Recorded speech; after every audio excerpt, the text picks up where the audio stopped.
Hey, welcome.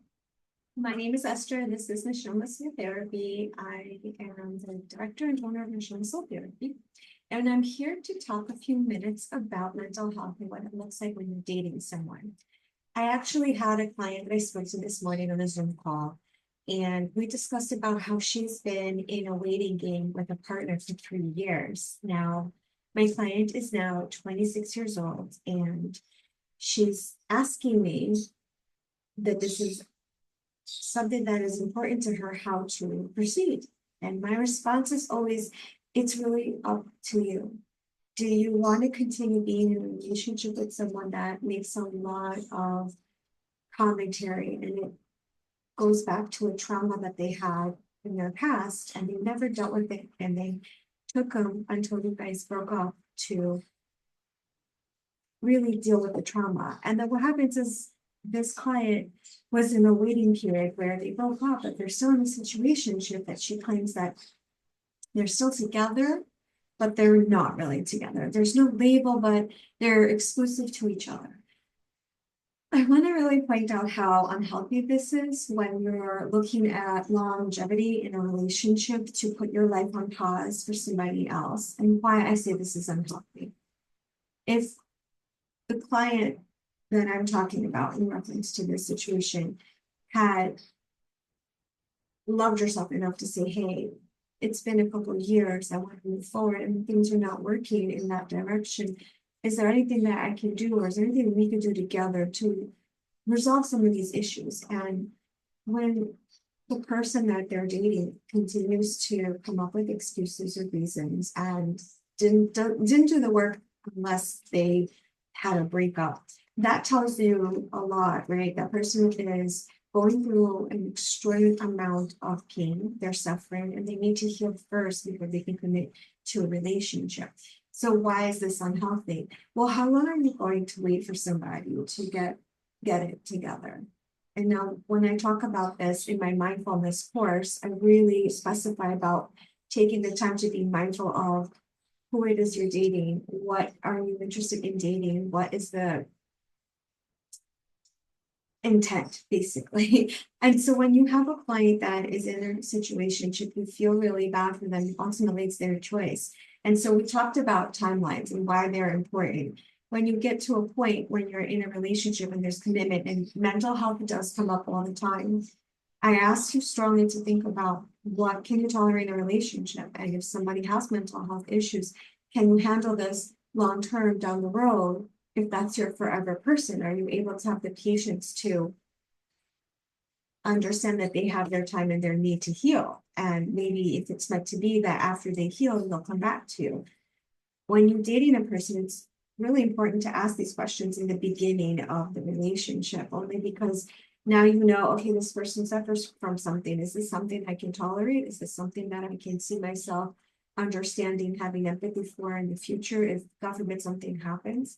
These things are so important to really think about, because ultimately a lot of people do have mental health, but how they have mental health issues and how they react in a relationship are so different. Some people, they have issues with commitment because of trauma. They have issues with being able to communicate effectively because in their household there was a lot of dysfunctionality and nobody really had healthy conversations. So when you have people that you come across as clients that go through this holding period, I always ask the client, what is your time period? Where do you feel like enough is enough to continue waiting for this person to commit and to show you that they want longevity, they want something serious with you? So I ask you, my audience, ask yourself, when you're in a situation with someone with ongoing mental health issues, where is your point of lack of empathy? How do you see yourself in this relationship? If they have this as an ongoing issue, is this something you can commit to and understand that this is, part of life, part of the duo that you guys have? It's very important because a lot of people with mental health issues, they deal with it in different ways. And when they have a support system at home, they're able to really get through anything and really be their evolved, better self. But until they have went into therapy, healed, processed their traumas, and are in a point where they're able to move forward and commit to somebody from a place of healing instead of a place of reactivity and triggers and trauma, then you putting another person in this holding position, it's really not fair to that person either. And it's not fair to date a person when you don't process your mess. It's just incredibly selfish. And I know human beings want companionship and they want to be with somebody, a partner that will support them and be with them. But you also have to understand that a relationship is a two-way street, it's a give and take. And so if you are not able to take accountability of some of the responsibilities that you have going on in your life and heal and do what you need to do, it becomes very uncomfortable for another person then to be part of your life and see you go through that struggle and be on the receiving end of that emotional punching bag, right? It's not fair to that person. It's also not fair to you because ideally, if this person is not your life partner, you're stringing them along. And so it's a two-way street, and you kind of have to be in the point where you ask yourself, is this something that is permanent? Is this something that's temporary? Is this something that you can handle? Mental health really affects a lot of couples, and it affects a lot of people, but it's how we process and deal and heal from it and how we respect other people and respond to other people that really makes a difference. So if you're ever in a situation where someone is going through a really difficult time, ask yourself, how long do you feel that you could really commit to the situation before enough is enough? And if this person just recently had a breakdown for something that it was completely unexpected, that's an understanding that that person's going to go through some healing and whatever it is to be there for that person. But when you have a situation where it was used as an excuse, I highly ask the ladies, especially that are in holding patterns for such individuals, because they're holding out, to really ask yourself, where is your timeline? How do you see yourself moving forward? Is this going to be something that you think ultimately will move forward? And are you able to then take a step back and look at the bigger picture and see what's important for you? Because boundaries are super important to have when you're dating. And you need to know when a situation is not working out for you anymore, and that maybe sometimes it's better to part ways. Again, I'm not here to say you should be walking away from someone who has an ongoing mental health issue or stick around because you want to be a good person.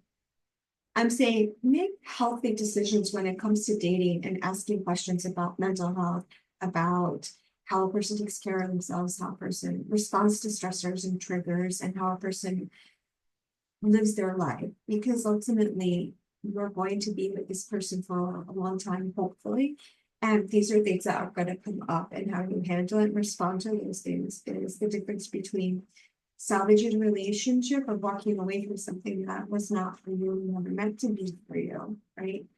And I'm coming from a place of I want people to really be mindful of the way they perceive in relationships with others, because actions have reactions and consequences. And I think when you're looking at a person as a unique human being with flaws and things that they work on and move forward, and you have to give yourself the time to look at a situation to see if it's for you. And especially where people are breaking up, getting back together, breaking up, getting back together, ask yourself, is this healthy? Is this something that you think you can tolerate? When is there a point where it's not good for you anymore? So today was a podcast really about mental health and how that affects relationships and what happens when you're dating people and not asking these questions. And then when you're stuck, how do you move about that in a way that is helpful? I hope this kind of gave a little bit of clarity to some people that may be going through this, maybe not.